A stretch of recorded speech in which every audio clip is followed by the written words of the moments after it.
Norway can look like the most beautiful country on Earth. But this beauty is built on distance, weather, oil money, and prices that punish every careless plan. Behind the fjords and red fishing cabins, there is a country where tunnels cut through mountains, winter changes daily life, and every road trip becomes a negotiation with nature. Why does Norway feel so unreal on camera? And what is the hidden cost behind this calm northern paradise? Stay with me, because this journey is about the country behind the view. History, money, climate, people, safety, disadvantages, and the places that make Norway feel almost impossible. If this cinematic country journey is what you came for, subscribe, leave a like, and write a supportive comment. It helps YouTube recommend this video to more viewers and helps you see new country journeys from this channel more often. Norway begins with the sea, not with a border drawn on paper, not with a capital city deciding what the country should become, but with water, timber, weather, and people who learned very early that survival here meant reading the coast like a map. The same landscape that now looks peaceful in 4K once forced communities to become sailors, traders, raiders, builders, and patient observers of the sky. When you stand near a fjord today, looking at a quiet village under a wall of rock, it is easy to forget that this stillness came after centuries of movement. The Vikings did not come from a comfortable postcard. They came from a hard coast, short farming seasons, restless seas, and a world where a boat could be a weapon, a business plan, and a lifeline at the same time. That is why Norway's history feels different from the history of countries built around wide plains. Here, the sea was not an edge, it was the road. The old Viking story is powerful, but Norway is not frozen in that one image. The deeper story is how a scattered country slowly learned to connect itself. Along the coast, small fishing places faced storms and darkness. Inland, valleys formed their own rhythms, separated by mountains that could make a nearby settlement feel far away. Churches rose in timber, and the old stave churches still feel like something carved from forest memory rather than designed for tourism. They're not just beautiful wooden buildings. They show a country where craft had to live with climate, where architecture was not decoration first, but protection, belief, and endurance. When you see a stave church against a green valley or a snowy hillside, you understand why Norway's cultural heritage never feels fully separate from nature. Stone cities can pretend they defeated the landscape. Wooden Norway never had that illusion. Bergen became one of the great symbols of this coastal history. Its old wharf, Bergen, still carries the feeling of trade, salt air, warehouses, and narrow passages where merchants once moved stockfish, grain, cloth, and money through the Hanseatic world. Today, the colorful wooden facades look warm and photogenic, but their charm hides a rougher truth.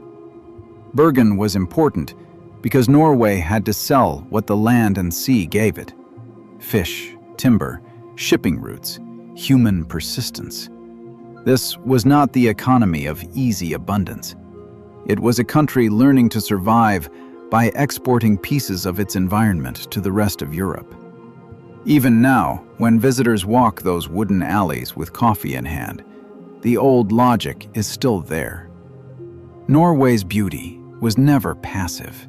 It was worked, shipped, taxed, defended, and rebuilt. Modern Norway was shaped by independence, occupation, reconstruction, and then a transformation that changed everything: oil. For a long time, Norway was not the richest corner of Scandinavia. It was poorer, more rural, more exposed to emigration and hard work. Then, offshore energy changed the national story, especially from the late 20th century onward. But what makes Norway unusual is not only that oil money arrived. Many countries discover resources and lose control of the future. Norway tried to turn temporary wealth into long-term security. That choice became part of the national identity. Careful, restrained, institutional, almost suspicious of easy celebration. This is why the country can feel so calm from the outside. Behind that calm is a historical memory of hardship and a political culture that knows fortune can disappear if people treat it like a party. So, when a travel video shows Norway as a sequence of breathtaking scenes, the deeper history should still be felt under every frame. A fjord is not only a natural wonder, it is a route that shaped trade. A red cabin is not only a cute object for a thumbnail, it is a trace of fishing life. A mountain road is not only an Instagram challenge. It is part of a national project to connect communities that geography tried to keep apart. Norway became beautiful in the eyes of the world because it remained itself, maritime, stubborn, local, and disciplined. The country did not smooth away every rough edge. It built bridges, tunnels, harbors, ferries, savings, and rules around those rough edges. That is why the beauty feels so convincing. It has weight behind it. Norway looks quiet, but its economy is one of the reasons that quiet is possible. The country did not become wealthy because it simply had pretty landscapes. Fjords do not pay for hospitals. Mountains do not automatically build tunnels. A high-trust society still needs money, and Norway's modern money story begins offshore in the North Sea, where oil and gas changed the scale of the national future. Stavanger, once known for canning and shipping, became the energy capital, and the city still carries that strange double image: white wooden old town streets, a calm harbor, and behind it, a giant industry that helped finance one of the safest and most expensive societies in the world. That contrast is very Norwegian. The surface is modest, the machine underneath is enormous. The hidden cost is moral and practical at the same time. Norway is famous for clean nature, hydropower, electric cars, and environmental awareness, but the state also became rich through oil and gas. This does not make the country fake, it makes it complicated. A visitor can stand beside a waterfall, drive past charging stations, see ferries becoming cleaner, and still remember that Norway's national wealth was built in part from fossil fuel exports. The country lives with that contradiction more openly than many outsiders expect. It wants to be green, and in many ways it is far ahead. But it also knows that the welfare state, the infrastructure, the savings fund, and many jobs were shaped by offshore energy. Norway is not a simple eco-fantasy. It is a rich country trying to manage the consequences of the thing that made it rich. The Sovereign Wealth Fund is a central symbol of that discipline. Instead of spending everything at once, Norway built a huge financial buffer from petroleum revenues, intended to benefit future generations. That idea changes the emotional atmosphere of the country. You feel it in the restraint. Norway does not usually present wealth through golden skyscrapers or loud luxury districts. It presents wealth through functioning systems. Roads maintained through brutal weather. Public ferries connecting remote areas, schools, healthcare, safe streets, long tunnels, and a general expectation that society should not collapse when winter arrives. For a tourist, this can be almost invisible. You may only notice the price of a sandwich, the cost of a hotel room, or how smoothly a ferry appears from the fog exactly when the timetable said it would. But that is the point. Norwegian wealth often hides inside reliability. But for ordinary people, a strong economy does not mean life is cheap. High wages meet high prices. A tourist feels it immediately. Food, fuel, restaurants, taxis, hotels, even small conveniences can shock someone arriving from cheaper countries. The beauty of Norway is never fully free. You pay for the view in money, time, planning, or physical effort. A road trip through the fjords may require ferries, tolls, weather patience, parking fees, and a willingness to drive long distances at a slow rhythm. A simple dinner in a beautiful town can cost more than a full day in another country. This is where the cinematic dream meets the receipt. Norway is wealthy, but the visitor is not automatically included in that wealth. This is why Norway's beauty feels expensive in a deeper sense. It has been protected, connected, organized, and monetized. The most dramatic places are not always untouched. They are managed.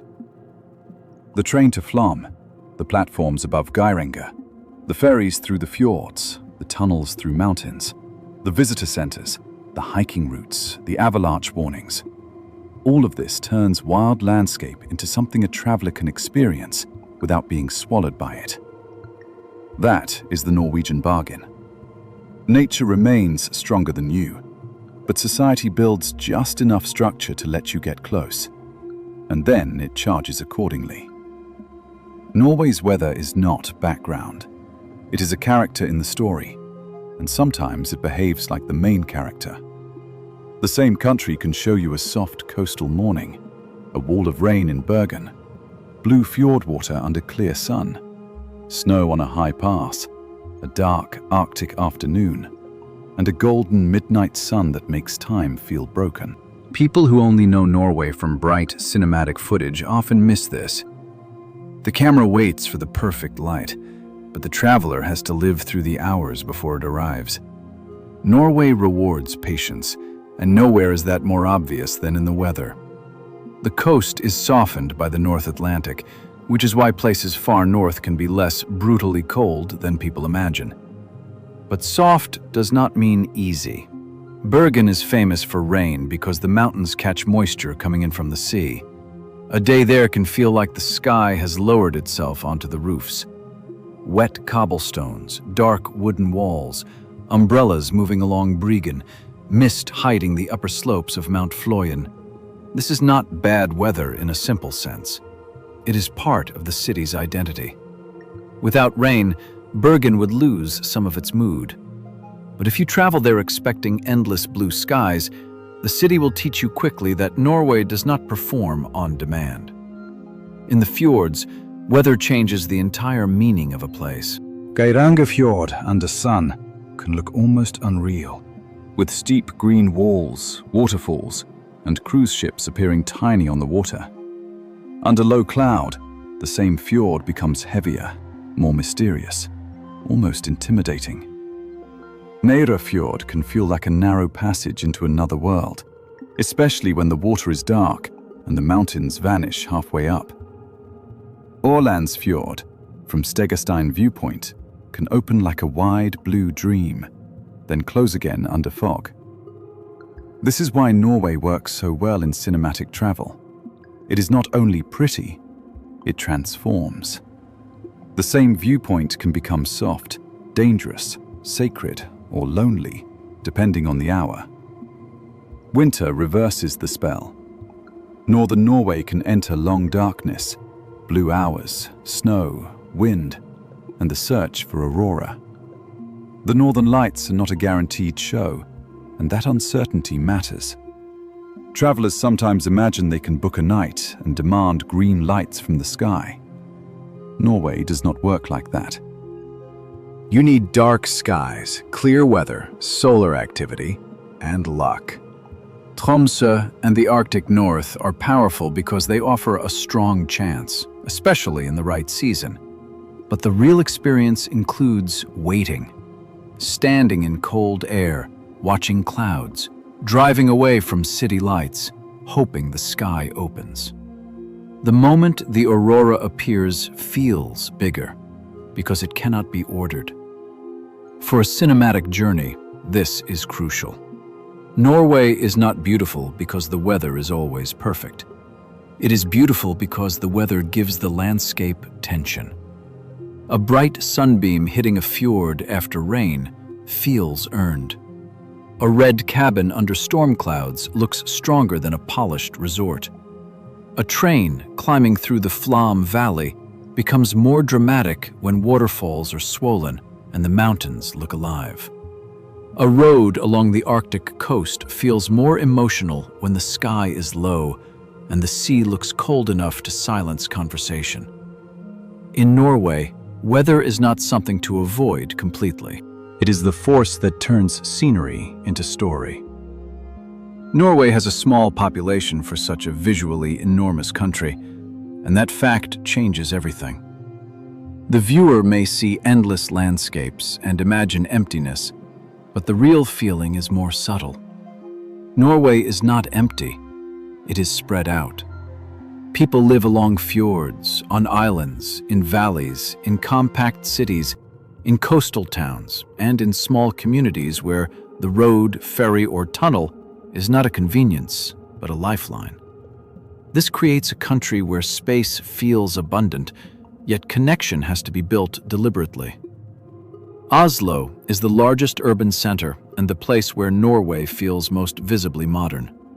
The opera house rising from the water, new neighborhoods, trams, museums, the Oslo fjord, and the quiet efficiency of daily life all make the capital feel clean and confident. But even Oslo is not overwhelming in the way that London, Paris, or New York can be. It has a human scale. The city can feel expensive and polished, but also strangely calm. You can walk from a major cultural landmark to the waterfront, then to a tram stop, then to a park, and the rhythm remains controlled. Norway's capital does not shout, it organizes. Bergen feels different. It is more maritime, more historical, wetter, and more intimate with the mountains. The city sits as if pressed between water and stone, and that geography affects the mood of people and streets. Bergen's population lives with rain, slopes, harbor life, tourism, students, and the constant awareness that the fjords begin nearby.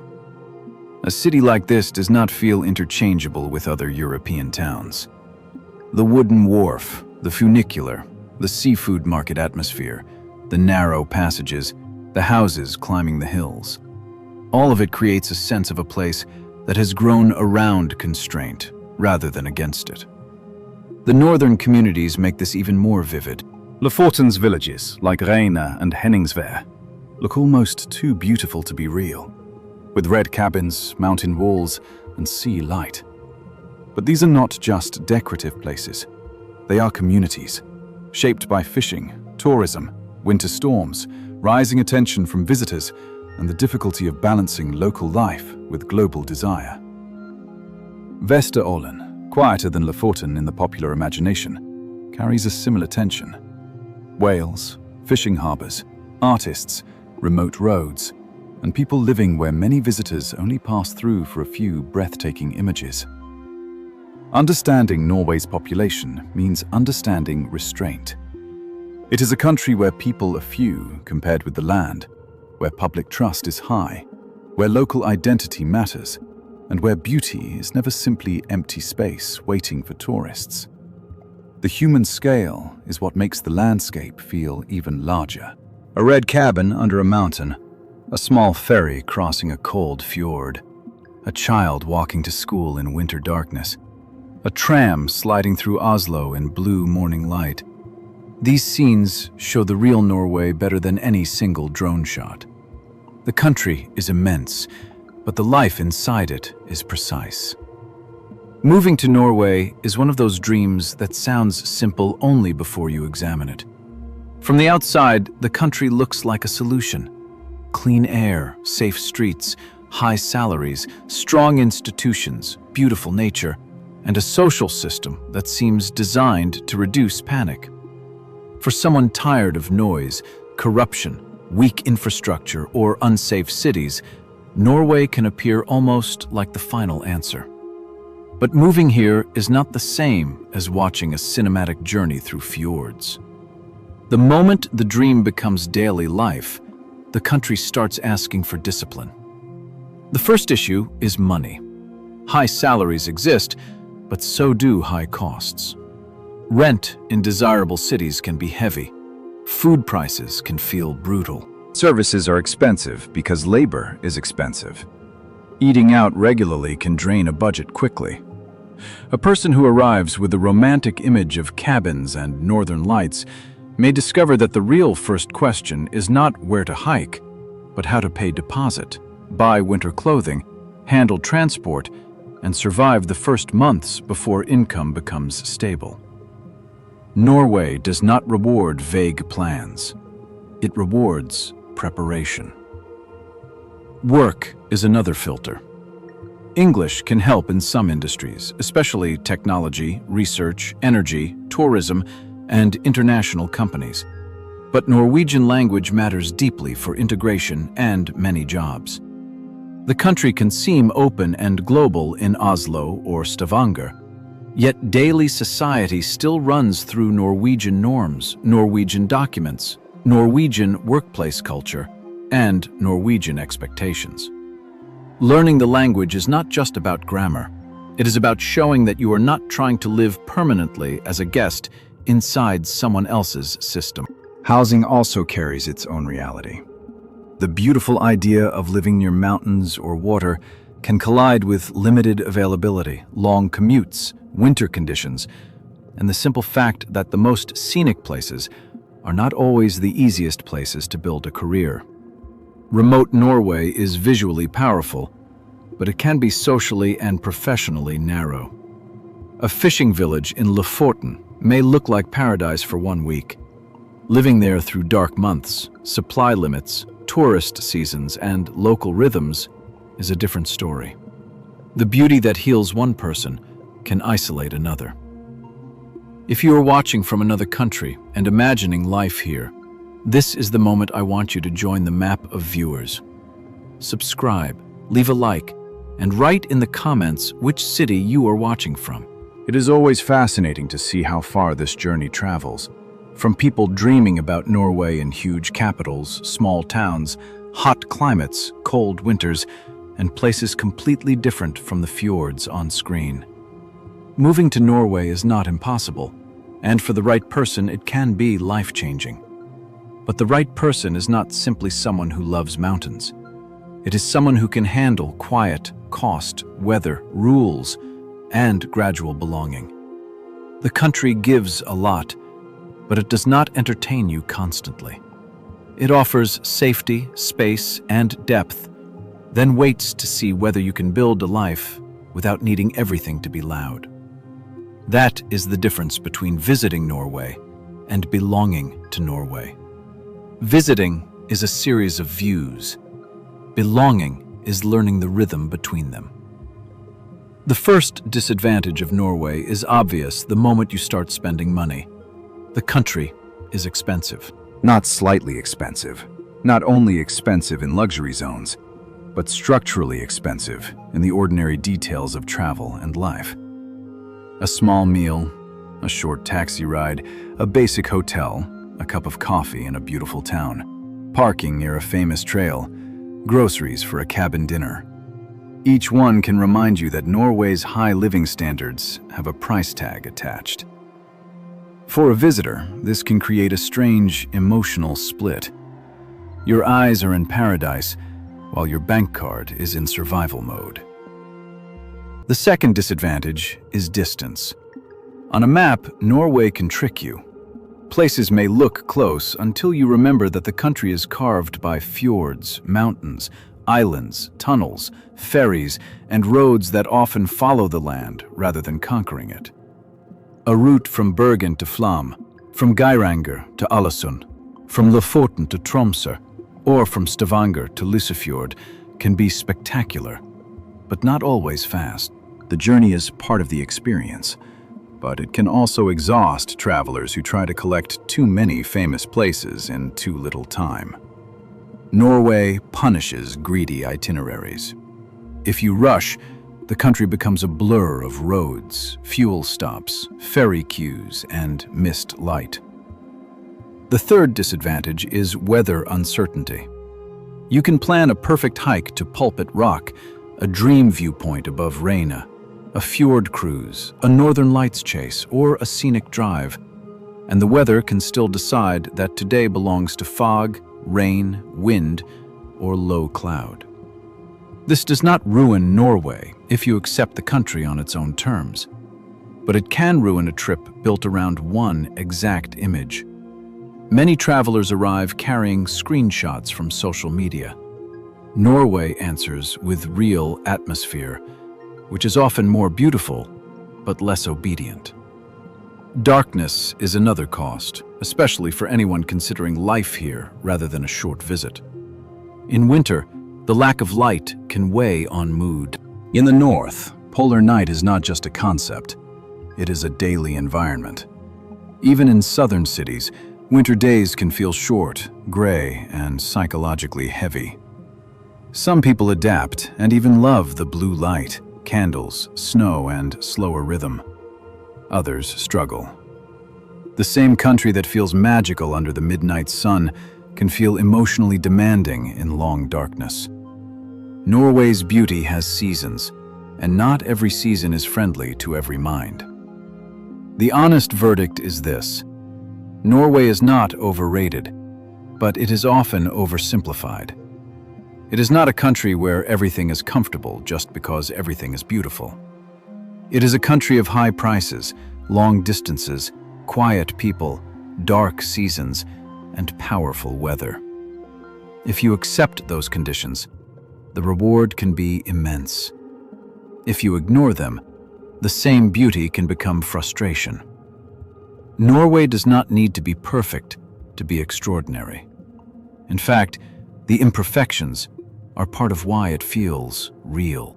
Norway is often described as safe, and in the ordinary urban sense, that impression is mostly easy to understand.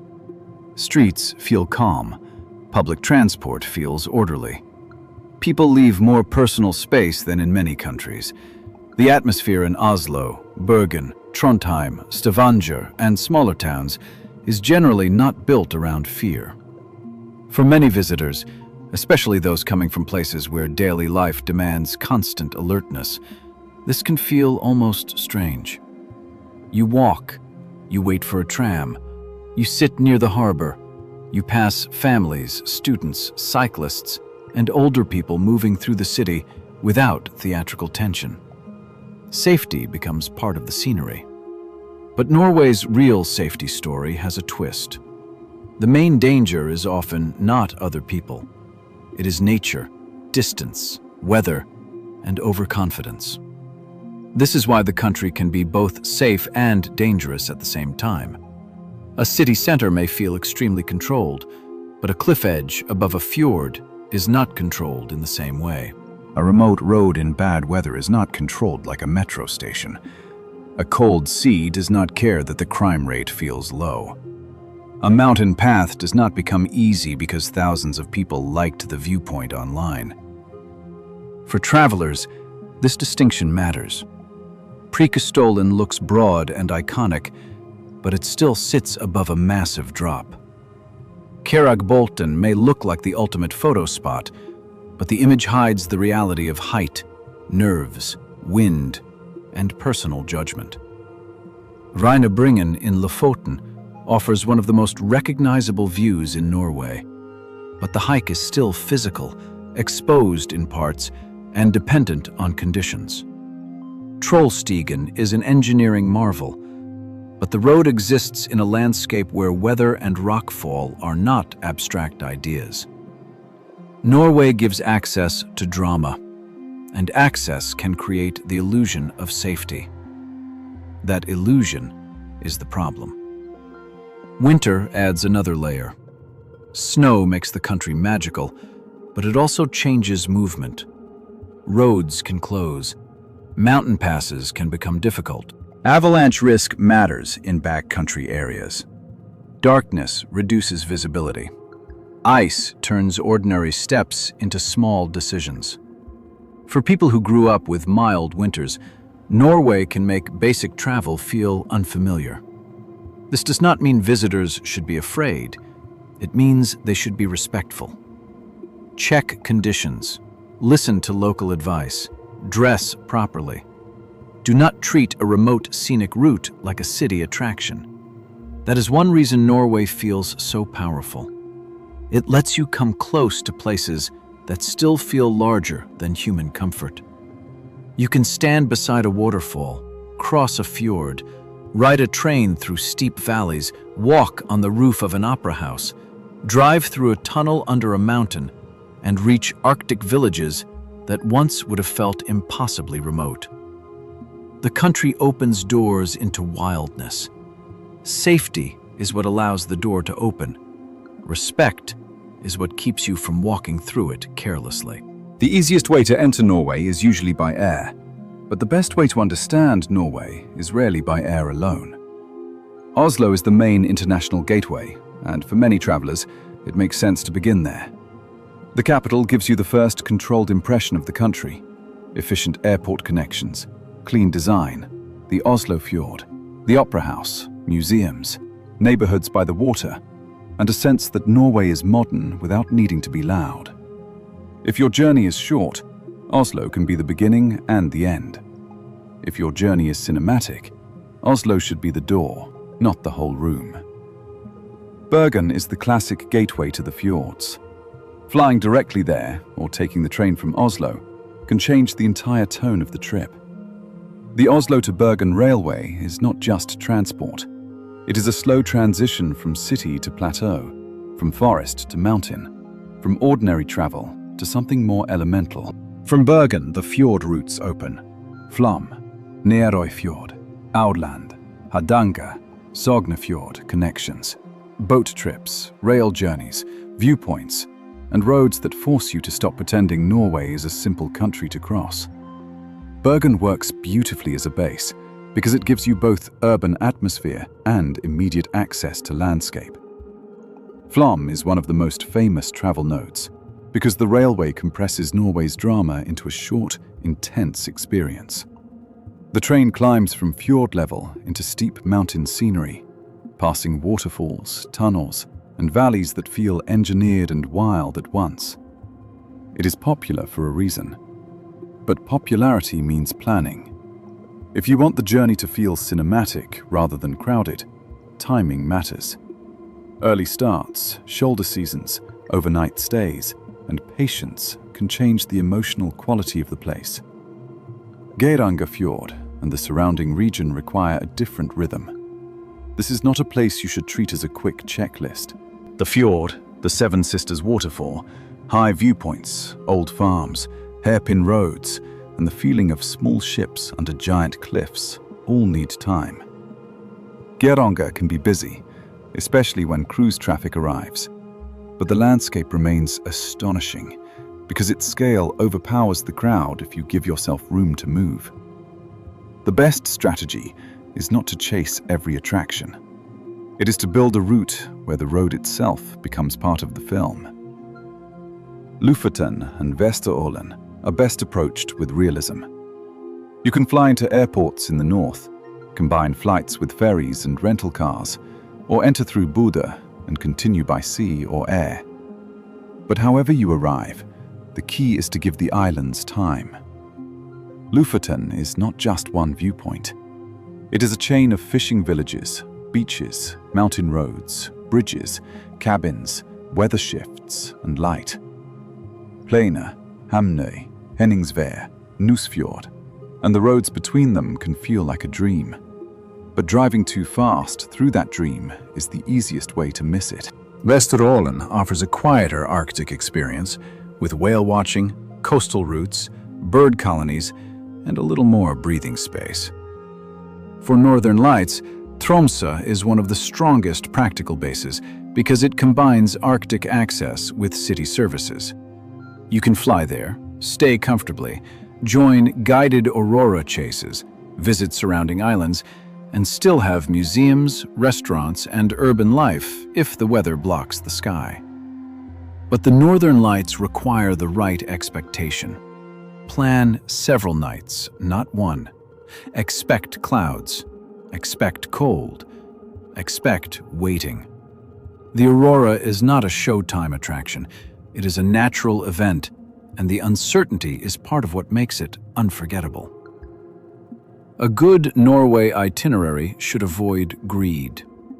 The country tempts you to combine Oslo, Bergen, Flåm, Geiranger, Ålesund, Trondheim, Lofoten, Tromsø, Stavanger, and every famous hike into one heroic route. On paper, that looks exciting. In real life, it can become a punishment. Norway is better when you choose a region and let it breathe. A fjord journey, a Northern Lights journey, a Lofoten road journey, a city plus railway journey, a West Coast route. A first-time Norway trip should not try to defeat the map. It should listen to it. The best way to get there, finally, is not only technical, it is mental. Come with layers, time, money, and flexibility. Come ready to change plans because of weather. Come ready to spend more than expected. Come ready for ferries, tunnels, slow roads, and quiet evenings.